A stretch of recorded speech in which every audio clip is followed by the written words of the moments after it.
आप देख रहे हैं चौहान वीडियोस और आज की वीडियो में हम बात करेंगे इग्नू के जून 2024 के थ्योरी एग्जाम्स के बारे में।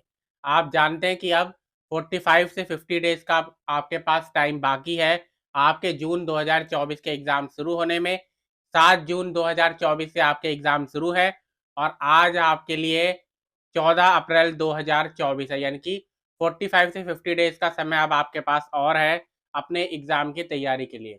तो इन जो समय बाकी है उसका किस तरीके से आप सही तरीके से यूटिलाइज कर सकते हैं जिससे आपके अच्छे से अच्छे मार्क्स जो है वो इग्नू के एग्जाम के अंदर आ पाए, उसके लिए कुछ स्ट्रेटेजीज है, कुछ पॉइंट्स हैं जो कि आपको पता होने चाहिए कि किस तरीके से इग्नू के अंदर जो एग्जाम होता है वो कंडक्ट होता है, किस तरीके से आपके क्वेश्चन जो है वो पूछे जाते हैं, कहाँ से पूछे जाते हैं और किस तरीके से क्या चीज़ें पढ़ने से कम समय के अंदर आपके जो मार्क्स आने की प्रोबेबिलिटी होती है वो इंक्रीज हो जाती है। तो आज की जो हमारी वीडियो वो इसके ऊपर है। आप इस वीडियो को ध्यान से देखिए और उसके बाद फिर इसके आधार पर अगर आप तैयारी करेंगे तो निश्चित तौर पर आपके 70 से 75% मार्क्स हर आपका जो थ्योरी एग्जाम है उसके अंदर जरूर आ जाएंगे। तो अब सीधा वीडियो की शुरुआत करते हैं। अगर आपने अभी तक मेरे चैनल को सब्सक्राइब नहीं किया है तो आप चैनल को सब्सक्राइब जरूर कर दीजिए। सबसे पहले आपको अपनी तैयारी शुरू कैसे करनी है, तो अपनी प्रिपरेशन जब आप शुरू करते हैं तो उसमें सबसे पहले जो कोई भी सब्जेक्ट है थ्योरी एग्जाम का उसमें सबसे इम्पोर्टेंट चीज़ होती है आपका previous year question paper. Previous year question paper आपकी काफ़ी ज़्यादा हेल्प कर सकता है और आपको 25 से 30% मार्क्स जो है वो आपके ईजिली आ सकते हैं सिर्फ प्रीवियस ईयर क्वेश्चन पेपर्स की मदद से। करना आपको सिर्फ ये है, इग्नू की डाउनलोड सेक्शन में आपको प्रीवियस ईयर क्वेश्चन पेपर्स मिल जाएंगे, वहां पर से 3 साल के क्वेश्चन पेपर आपको डाउनलोड करने हैं। आप जून 2024 का एग्जाम देने वाले हैं तो आप दिसंबर 2023 का, जून 2023 का, दिसंबर 2022 का और जून 2022 तक का आप क्वेश्चन पेपर जो है डाउनलोड कर लीजिए। ये 3 या 4 क्वेश्चन पेपर आपके लिए काफ़ी हो जाएंगे। उसके बाद आपको क्या करना है, उसमें सबसे पहले तो आपको देखना होता है कि कितने नंबर का एग्जाम आने वाला है, क्योंकि इग्नू के अंदर 50 नंबर के, 25 नंबर के और 100 नंबर के भी एग्जाम जो है कंडक्ट करवाए जाते हैं। उसके बाद कितनी टाइमिंग है, क्योंकि इग्नू के अंदर 1.5 घंटे का, 2 घंटे का और 3 घंटे का एग्जाम कंडक्ट करवाए जाते हैं। उसके बाद आपको देखना है सबसे पहले एग्जाम का पैटर्न क्या है। लॉन्ग आंसर ज्यादा पूछे जा रहे हैं या आपके शॉर्ट आंसर ज्यादा पूछे जा रहे हैं, 5 नंबर के, 10 नंबर के, 15, 20 नंबर के कौन से क्वेश्चन ज्यादा पूछे जा रहे हैं, उसके हिसाब से आप अपनी तैयारी कर सकते हैं। अगर एक एक नंबर की डेफिनेशन पूछी जा रही है तो उस हिसाब से फिर आपको उनको अपनी जो किताब होती है उसके अंदर उनको रटना होता है, कुछ याद करना होता है। लेकिन अगर 10-15 नंबर के क्वेश्चन पूछे जा रहे हैं तो वो लॉन्ग क्वेश्चन होते हैं जिनमें आपको 1000 वर्ड का, 250 वर्ड का या 500 वर्ड का आंसर लिखना है। तो उसमें आपको याद करने की जरूरत नहीं है, बल्कि टॉपिक को थोड़ा सा समझ के उसके बाद फिर अपने हिसाब से आप उनको लिख सकते हैं।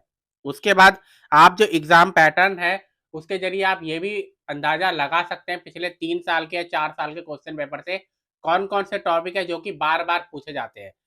कई बार इस तरीके से भी होता है कि जो आपका जून 2022 में क्वेश्चन पूछ लिया गया या दिसंबर 2022 में क्वेश्चन पूछ लिया गया, उसी में से ही सेम टू सेम वो क्वेश्चन जो आपका फिर जून 2024 में पूछ लिया गया। ऐसे कम से कम 1 या 2 क्वेश्चन ऐसे होते हैं जो कि एज इट इज वही होते हैं जो कि आपके पहले आ चुके हैं और उसके बाद फिर उन्हीं को ही एज इट इज पूछ लिया जाता है। तो उनको आप तैयारी कर लें। उसके बाद फिर आपका जो इम्पोर्टेंट टॉपिक्स है वो भी आपको प्रीवियस ईयर क्वेश्चन पेपर से पता चल जाएंगे। उनकी मदद से आप जो इम्पोर्टेंट टॉपिक्स है उनको नोट डाउन कर लीजिए कि इस सब्जेक्ट में ये टॉपिक है जिससे बार बार क्वेश्चन पूछा जा रहा है, ये चैप्टर है जिससे बार बार क्वेश्चन पूछा जा रहा है, उसकी तैयारी मैं सबसे पहले करूंगा और उससे मेरे मार्क्स जो है वो इंक्रीज हो जाएंगे। अगर आप प्रीवियस ईयर क्वेश्चन पेपर का सही यूटिलाइज करेंगे तो 25 से 30% मार्क्स आपके कन्फर्म हो जाते हैं। उसके बाद एक बार आपने प्रीवियस ईयर क्वेश्चन पेपर का सारा काम कर लिया, उसके बाद आपको करना है आपकी जो बुक है उसके अंदर एसएक्यू, टीबीक्यू और समरी जो है हर चैप्टर की उसको तैयार करना है। एसएक्यू क्या होता है, हर टॉपिक के बाद एक क्वेश्चन दिया होता है, वो काफी इंपॉर्टेंट क्वेश्चन होता है, उसको आपको हल्के में नहीं लेना चाहिए क्योंकि कई बार एज इट इज वही क्वेश्चन कोई डिजिट तक चेंज नहीं की जाती और वही question as it is question paper में पूछ लिया जाता है। तो ये हर टॉपिक के बाद जो एसएक्यू होता है बहुत इंपॉर्टेंट होता है और उससे क्वेश्चन जरूर आते हैं। उसके बाद टीबीक्यू जो होता है, हर चैप्टर के बाद क्वेश्चन जो दिए जाते हैं वो होते हैं। उसके बाद है समरी। समरी जो होती है आपका जब चैप्टर खत्म हो जाता है उसके बाद जितने भी इंपॉर्टेंट पॉइंट्स हैं वो सारे के सारे उसके अंदर लिख लिए जाते हैं। अगर आप शॉर्ट आंसर्स की तैयारी कर रहे हैं, 1 नंबर के क्वेश्चन, 2 नंबर के क्वेश्चन, तो आपके लिए समरी बहुत इंपॉर्टेंट हो जाती है। अगर लॉन्ग आंसर्स आ रहे हैं आपके 10 नंबर के, 15 नंबर के, तब समरी इतनी ज़्यादा इंपॉर्टेंट नहीं है। लेकिन अगर आपके जो क्वेश्चन पेपर है उसमें शॉर्ट आंसर्स आने वाले हैं, जैसे 1 नंबर के, 2 नंबर के, 3 नंबर के, तो समरी बहुत इंपॉर्टेंट हो जाती है, क्योंकि समरी में आपको हर तरीके की डेफिनेशन और जो स्मॉल टॉपिक्स है वो मिल जाएंगे। उसके बाद अगर आप इन तीनों को कर लेंगे, अगर ऐसा कोई चैप्टर है जिसको आप नहीं समझ पा रहे, जिसको आप नहीं तैयार कर पा रहे, तो उस चैप्टर के भी अगर आप समरी पढ़ लेंगे तो आपको काफ़ी हेल्प हो जाएगी। अब आपको 1.5 से 2 महीने के अंदर, 1 से 1.5 महीने के अंदर आपको 5 या 6 सब्जेक्ट के जो है एग्ज़ाम देने होते हैं। अगर एक ही सब्जेक्ट का एग्ज़ाम देना हो तो फर्स्ट पॉइंट और सेकंड पॉइंट आप आसानी से कर सकते हैं, लेकिन ये काम आपको 5 या 6 सब्जेक्ट्स के लिए करना है, तो इसलिए 1 से 1.5 महीने का समय जो है कम पड़ जाता है।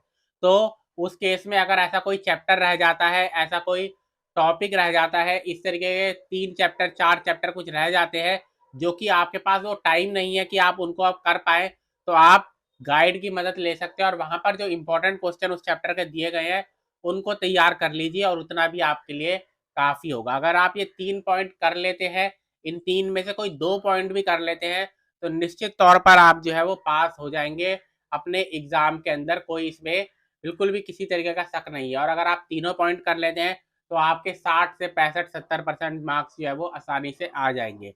आप इनको एक बार अच्छी तरीके से पहले देख लीजिए।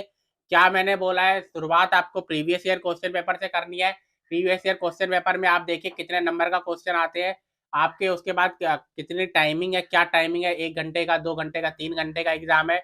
उसके बाद एग्जाम पैटर्न क्या है, शॉर्ट आंसर पूछे जा रहे हैं, लॉन्ग आंसर पूछे जा रहे हैं, इंपॉर्टेंट टॉपिक्स क्या है, इंपॉर्टेंट चैप्टर्स कौन कौन से, कि कौन कौन से चैप्टर्स है जिनसे बार बार पूछा जा रहा है, उनकी तैयारी कर लीजिए। उसके बाद फिर आपको करना है समरी आपके हर चैप्टर की। उसके बाद एसएक्यू और टीबीक्यू। एसएक्यू बहुत इंपॉर्टेंट होते हैं, सबसे पहले उनको तैयार करना, क्योंकि एसएक्यू से जरूर आपके एग्जाम में पूछा जाएगा। उसके बाद अगर ऐसा कोई चैप्टर रह जाता है जो कि आप नहीं कर पा रहे, तो गाइड की मदद लीजिए और गाइड से उस चैप्टर के इंपॉर्टेंट क्वेश्चंस को तैयार कर लीजिए। तो आप इन 3 पॉइंट्स को जरूर करें अपने एग्जाम की तैयारी के लिए। तो आज की वीडियो में इतना ही। वीडियो आपको पसंद है तो वीडियो को लाइक जरूर कीजिए, शेयर जरूर कीजिए।